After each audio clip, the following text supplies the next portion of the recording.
Assalamualaikum warahmatullahi wabarakatuh.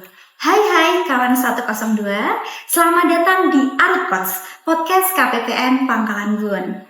Apa kabar Bu Hanpian? Semoga dalam keadaan sehat dan bersemangat ya dalam menjalankan setiap aktivitasnya.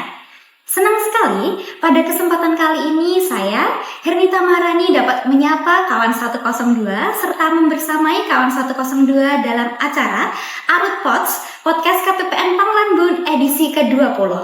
Yang mana pada kesempatan kali ini kita akan mengulik-ngulik nih tentang bendahara pengeluaran satuan kerja. Tentunya pada kesempatan kali ini saya nggak sendiri dong.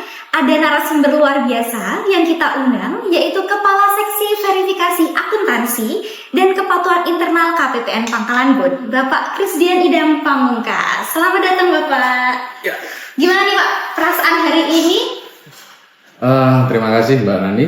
Perasaan hari ini sehat tentu saja dan mudah-mudahan kita tetap bersemangat Mbak ya untuk dalam melaksanakan pekerjaan dan dalam menyelesaikan tanggung jawab kita di KPPN Pangkalan Bun tentunya Mbak ya.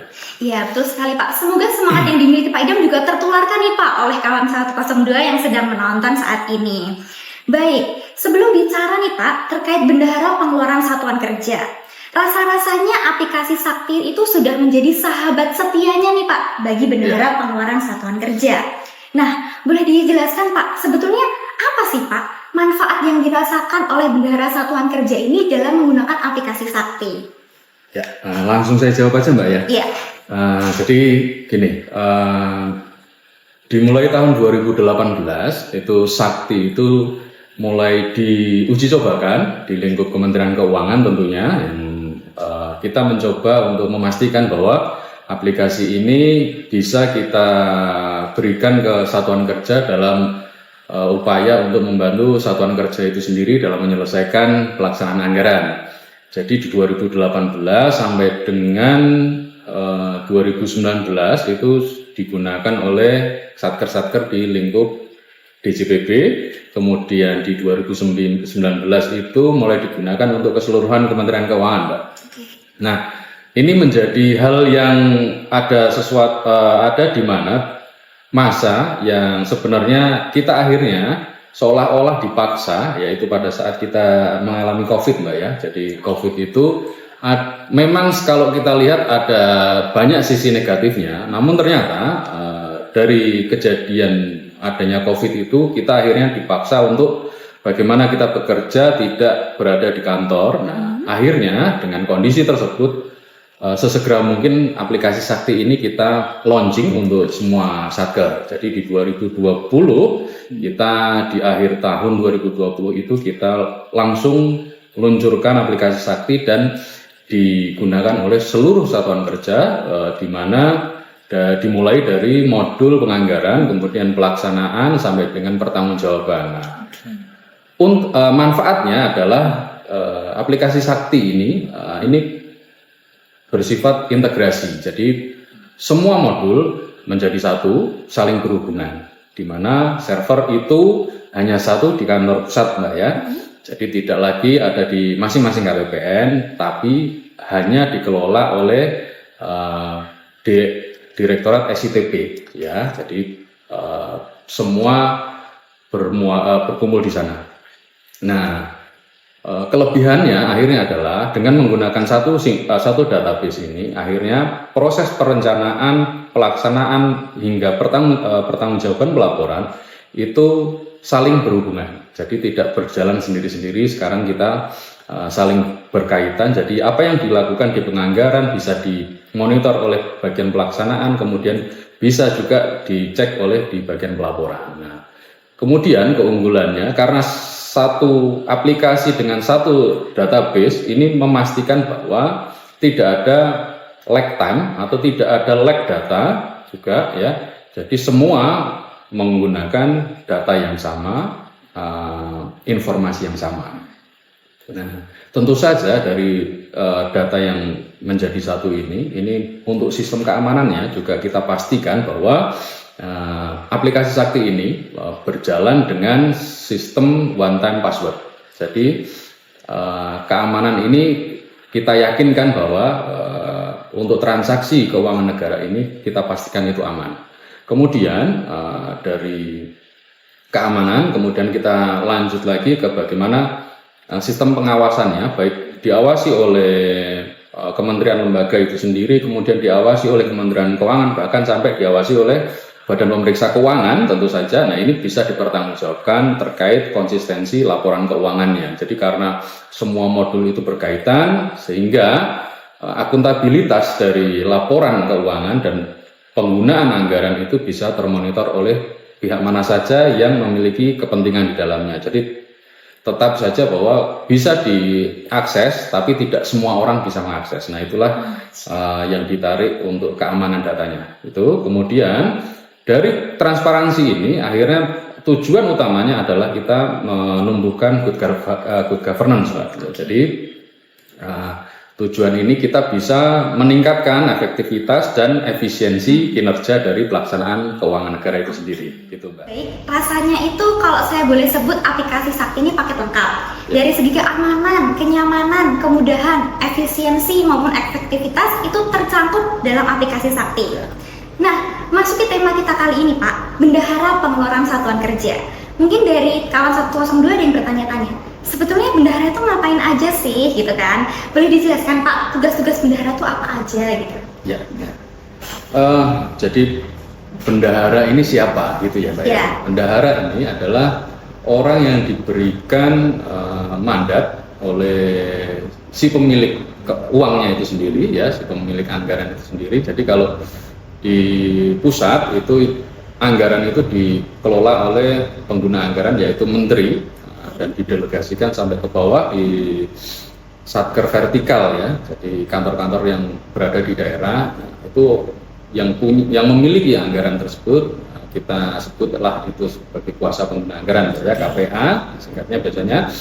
Nah, ini memberikan tugas kepada salah satu orang, yaitu bendahara. Tugasnya adalah mengelola anggaran untuk menunjang operasional perkantoran tersebut, ya. Kemudian bendahara itu juga terbagi menjadi dua, yaitu bendahara pengeluaran dan penerimaan. Jadi masing-masing punya tugas, ya. Jadi kalau pengeluaran adalah bagaimana mengoperasikan dana yang dimiliki oleh satker tersebut untuk membiayai operasional perkantoran, ya. Kalau untuk bendahara penerima bertugas untuk mengelola, menata usahakan segala penerimaan non pajak, ya, yang menjadi tugas fungsi dari satuan kerja tersebut. Nah, untuk bendahara penerima memang hanya dimiliki oleh satuan kerja yang memiliki dana PNBP, Pak, disebutnya. Jadi penerimaan non pajak. Ya.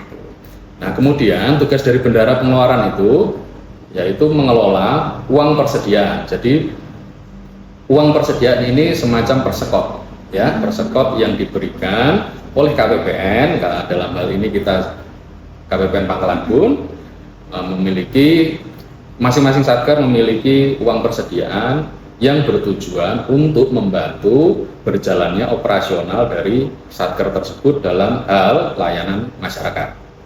Kemudian juga dengan mengelola LS yang dibayarkan melalui rekening bendahara. Kemudian yang kedua yaitu menerima, menyimpan, menata usahakan dan membukukan uang, ya. Jadi begitu KPPN memberikan dana uang tersebut ke rekening bendahara, bendahara ini mempunyai tugas untuk menata usahakannya, mengelola, menyimpan, dan juga nantinya itu akan dikeluarkan, ya. Kemudian yang berikutnya yaitu bendahara itu wajib untuk menguji pembayaran, menguji tagihan pembayaran yang disampaikan oleh PPK. Jadi tidak semua permintaan pembayaran oleh PPK itu harus disetujui bendahara. Jadi bendahara juga punya hak untuk menolak perintah bayar dari PPK apabila dirasa bahwa perintah bayarnya itu terdapat kekurangan baik administrasi atau mungkin ada kesalahan perhitungan atau mungkin ketidaklengkapan secara dokumennya, ya. Kemudian yang berikutnya yaitu bendahara itu mempunyai kewajiban untuk melakukan pungutan pajak atas transaksi yang dilaksanakan apabila memang secara peraturan itu harus terdapat perhitungan pajak di dalamnya. Nah, ini wajib hukumnya untuk bendahara itu memungut, dan selanjutnya setelah memungut pajak tersebut wajib juga untuk melakukan penyetoran ya ke kas negara. Dan yang paling penting, yang terakhir, dari segala pengelolaan dari pertama sampai yang terakhir saya sampaikan tadi, bendahara itu juga tidak boleh lupa sebagai bentuk pertanggungjawaban atas pekerjaan yang dilaksanakan, bendahara pengeluaran ini harus membuat laporan pertanggungjawaban bendahara, gitu ya Mbak ya. Kemudian bendahara ini kepada siapa dia harus mempertanggungjawabkan laporannya, kan gitu ya. Bendahara ini bekerja dari pertama sampai dengan yang akhir, kemudian di akhir periode punya kewajiban melaporkan pertanggungjawabannya kepada kuasa pengguna anggaran sebagai pihak atau orang yang menunjuk bendahara tersebut ya sebagai atasan langsungnya. Jadi bendahara harus mempertanggungjawabkan dalam satu periode kurun waktu. Kalau pelaporan itu kita mewajibkan pelaporannya adalah bulanan ya. Jadi bendahara wajib melaporkan kepada KPA. Kemudian setelah dari KPA menyatakan bahwa ini sudah setuju, bendahara menyampaikan juga ke KPPN, gitu ya. Nah, dalam hal misalkan ada kantornya yang besar sekali, dana yang dikelola, dana dipanya misalkan sampai triliunan, Mbak, misalkan cakupan areanya dari satuan kerja tersebut mungkin tidak hanya satu kabupaten, misalkan ada satu provinsi misalkan. Nah, itu dari KPA punya kewenangan untuk menunjuk pembantu bendahara yang kita sebut bendahara pembantu, gitu kan. Terima kasih Pak Idam. Tadi kita udah mendengarkan nih penjelasan apa sih tugas bendahara itu, dari mulai pengelolaan keuangan hingga pertanggungjawaban. Oke, baik. Bendahara itu kan wajib ya Pak melakukan pertanggungjawaban atas uang yang dikelolanya. Betul sekali. Nah, ini jadi pertanyaan, gimana sih Pak bendahara itu melakukan pertanggungjawaban itu? Gitu. Ya. Oke.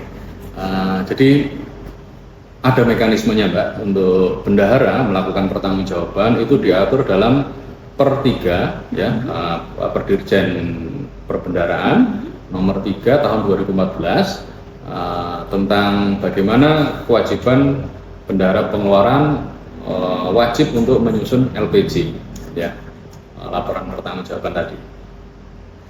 Apa fungsinya? Yaitu untuk mempertanggungjawabkan dan menginformasikan pengelolaan uang yang diterima oleh bendahara dalam satu bulannya. Oke.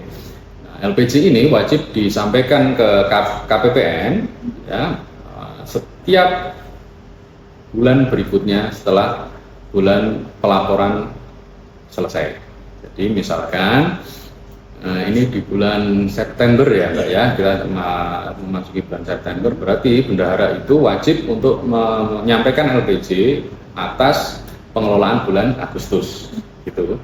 Nah, kapan disampaikannya? Dimulai di tanggal 1 September sampai dengan 10 hari kalender ya. Jadi 10 hari kalender di bulan berikutnya.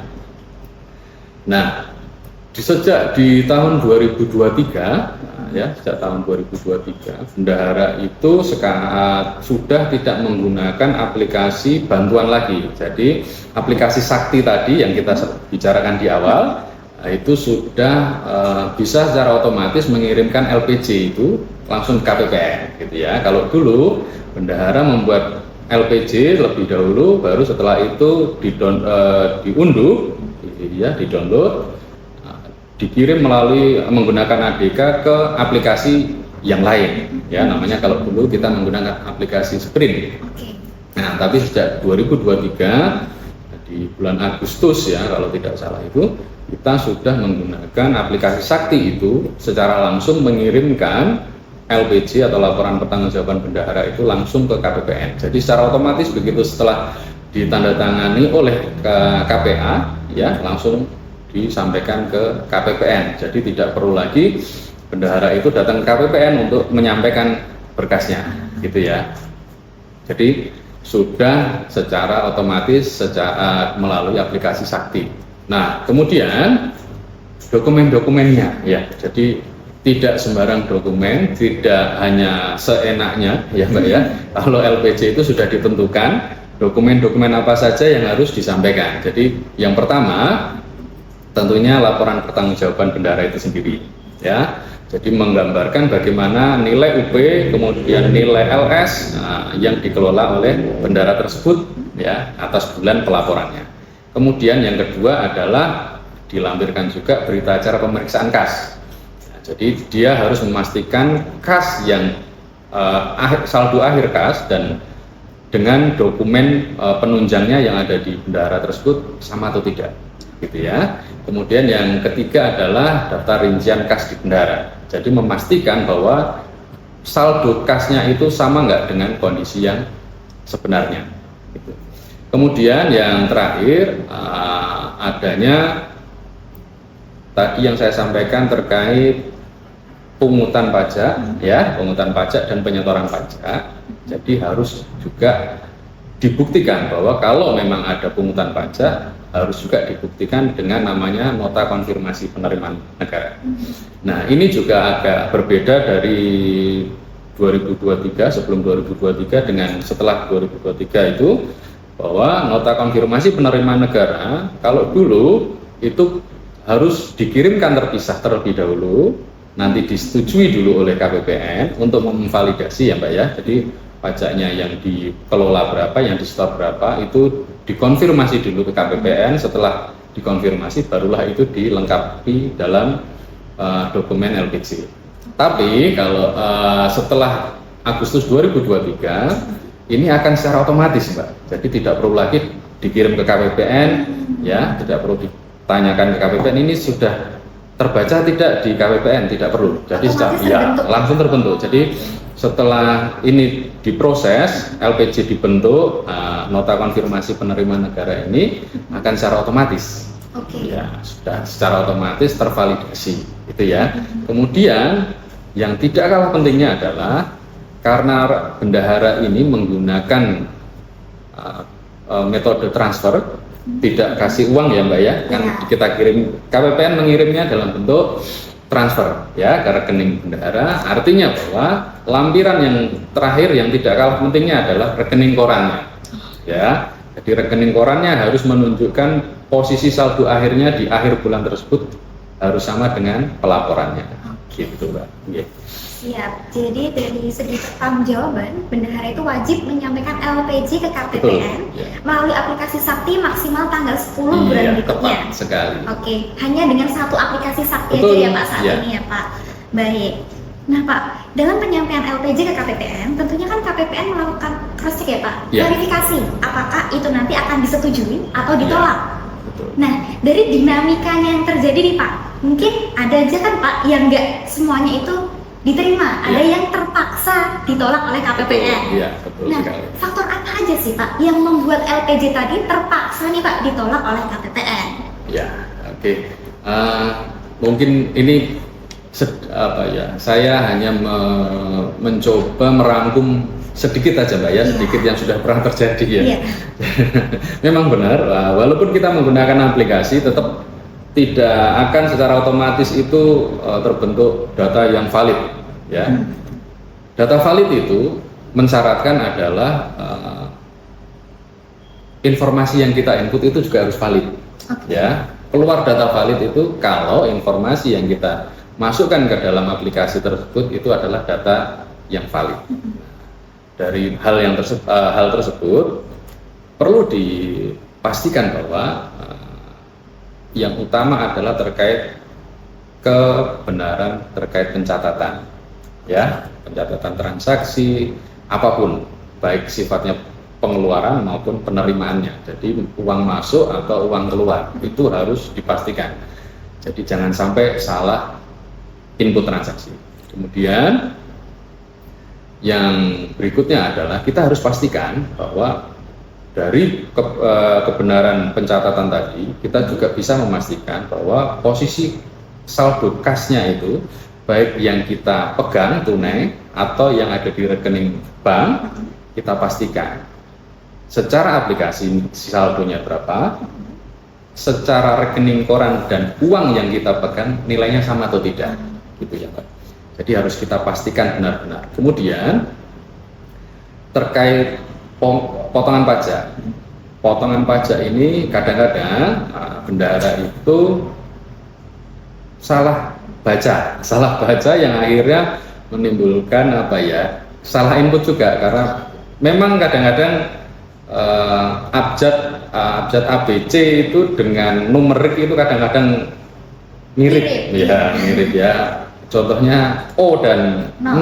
Nah, itu kadang-kadang Bapak Ibu bendahara itu kadang-kadang salah bacanya, akhirnya inputnya juga salah. Nah, ini yang mengakibatkan konfirmasi penerimaan negara yang seharusnya dilakukan secara otomatis akhirnya tertolak. Karena tidak terbaca. Iya, betul. Karena kesalahan-kesalahan tersebut yang harus kita pastikan.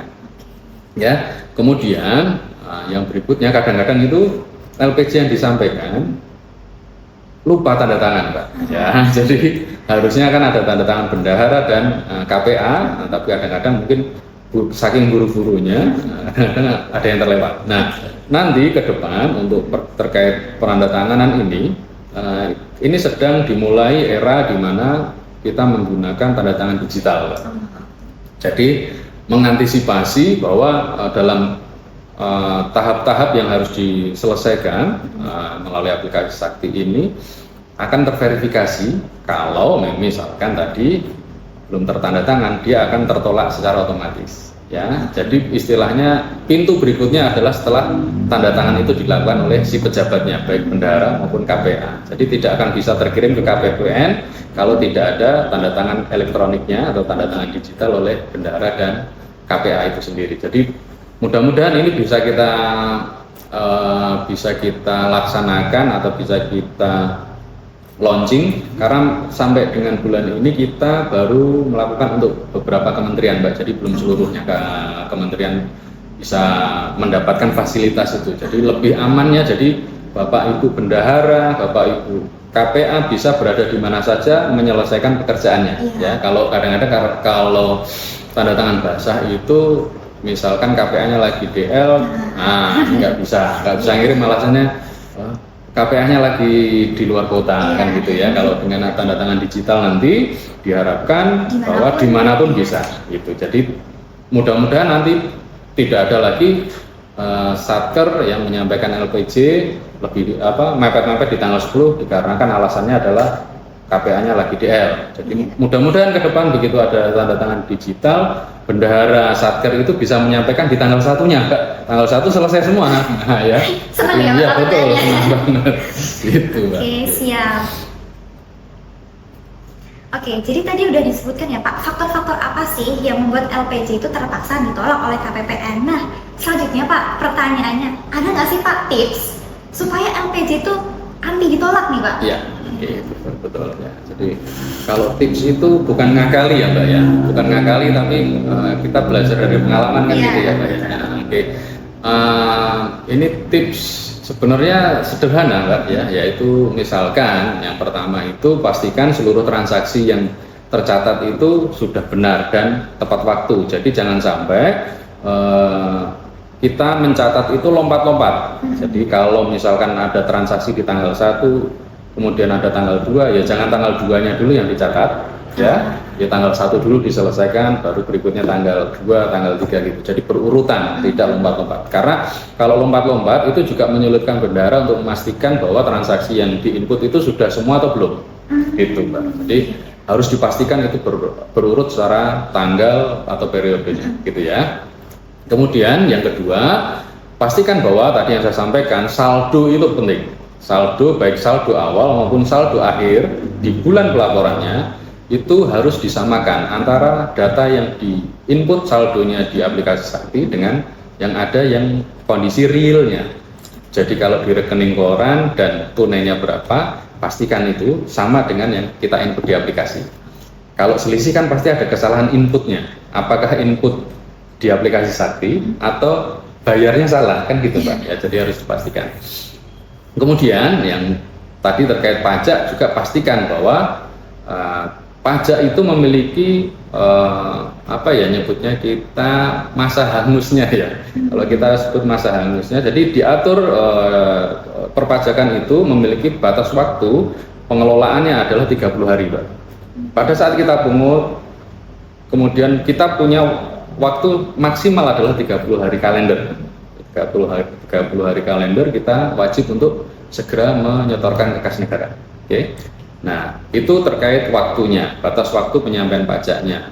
Dan jangan lupa pada saat menginput setoran pajak maupun diinput di aplikasi Saktinya, jangan lupa satu, NPWP-nya harus benar. Oke, kemudian kode akunnya harus benar. Yang ketiga adalah nominalnya. Dipastikan 3 hal ini jangan sampai ada yang salah atau bahkan kondisinya kurang. Nah, kalau kurang itu bahaya ini. Kalau kurang nominal ini yang bikin repot kadang-kadang, Mbak. Oke, baik. Jadi kalau saya boleh merangkum nih Pak sedikit. Jadi intinya seorang bendahara itu harus memiliki pertama ketelitian, Ya, ketertiban, dan juga kehati-hatian ya Pak dalam Ya. melakukan penginputan di aplikasi Sakti. Karena sebetulnya aplikasi Sakti sudah memberikan kemudahan. Jadi dari sisi bendaharanya juga harus melakukan ketertiban, kehati-hatian dalam melakukan pencatatan tersebut. Baik, semoga tips tadi juga memberikan manfaat nih untuk kawan 102, khususnya untuk bendahara pengeluaran satuan kerja dalam menyampaikan LPJ ke KPPN. Oke, jadi tips-tips tadi menutup nih Pak pertanyaan terakhir dari diskusi kita kali ini. Namun sebelum ditutup, ada nggak Pak pesan-pesan untuk kawan 102 yang ingin disampaikan? Oh ya Mbak, terima kasih. Jadi perlu saya sampaikan bahwa apabila Bapak Ibu bendahara mengalami kesulitan dalam melaksanakan atau menyelesaikan LPJ bendahara, Bapak Ibu bisa berkonsultasi dengan kami. Bisa melalui HCSO, kemudian bisa melalui telepon di 0811 5201 792. Nanti langsung berhubungan dengan CSO KPPN Pangkalan Bun ya, bisa dengan Mas Ilham tentunya. Atau mungkin kalau pengen main ke kantor, bisa langsung saja silahkan datang ke KPPN Pangkalan Bun dan kita bisa ngobrol, kita bisa memecahkan segala permasalahan ya. Jadi kita bisa cari solusi yang baik bagaimana masalah-masalah yang Bapak Ibu bendahara hadapi. Kemudian yang terakhir dan tidak kalah pentingnya Mbak, jadi layanan yang kita berikan, yang KPPN Pangkalan Bun berikan itu tidak dipungut biaya sama sekali atau 0 rupiah. Jadi itu bisa dipastikan mau konsultasi apa, mau ngurus apapun yang menjadi tugas dari KPPN Pangkalan Bun, kami pastikan bahwa tidak ada biaya sama sekali. Gitu. Kemudian, nah ini kadang-kadang kita sudah sampaikan ini, nah, mungkin nanti ke depannya ternyata ditemukan bahwa ada pelanggaran atau ada pungutan ya, yang dilakukan oleh pegawai kami. Mohon Bapak Ibu sesegera mungkin untuk menyampaikan informasi tersebut ke kami, baik melalui telepon ada di nomor 0811 5214 60 atau melalui Popline 102. Nah, ini inovasi kita Mbak ya, Popline 102 layanan pengaduan bisa disampaikan atau bisa juga melalui email di ugkppn102@gmail.com. Jadi kami terbuka dengan segala kritik dan saran dan segala bentuk masukan apapun Mbak. Jadi kita tidak merasa kita itu sudah bekerja dengan maksimal, kita juga tetap menerima apakah ada yang kurang dari layanan kita. Jadi kita harus memperbaiki, kita harus terbuka untuk perbaikan ke depannya. Gitu Mbak. Oke, siap Pak Idam. Jadi KPPN Pangkalan Bun berkomitmen ya Pak untuk menolak segala bentuk gratifikasi. Betul sekali. Oke, baik kawan 102. Selesai sudah perbincangan kita pada kesempatan kali ini. Semoga diskusi ini dapat bermanfaat untuk kawan 102, utamanya untuk bendahara pengeluaran satuan kerja. Baik, saya juga mengucapkan terima kasih kepada Pak Idam. Terima kasih Sama-sama. Pak telah meluangkan waktunya untuk menjadi narasumber pada kesempatan kali ini. Sama-sama Pak. Iya. Terima kasih juga untuk apa kita sebutnya apa Mbak? Kawan 102 ya? Iya, kawan 102 nih Pak. Terima kasih juga untuk kawan 102 sudah bersedia untuk menyaksikan podcast kami dan mudah-mudahan podcast kita bisa berjalan terus Mbak ya. Amin. Terus Ya. sekali supaya kita bisa memberikan atau membagikan informasi-informasi yang terbaru mungkin ya ke depannya. Ya, terima kasih banyak. Ya, terima kasih kawan 102 yang setia menonton podcast KPPN Pangkalan Bun. Mungkin sebelum menutup, saya ada satu pantun nih Pak. Ya, boleh. Oke. Makan roti tidak ketinggalan kopinya. Cakep. Sampai jumpa di Arut Pots berikutnya. Oke.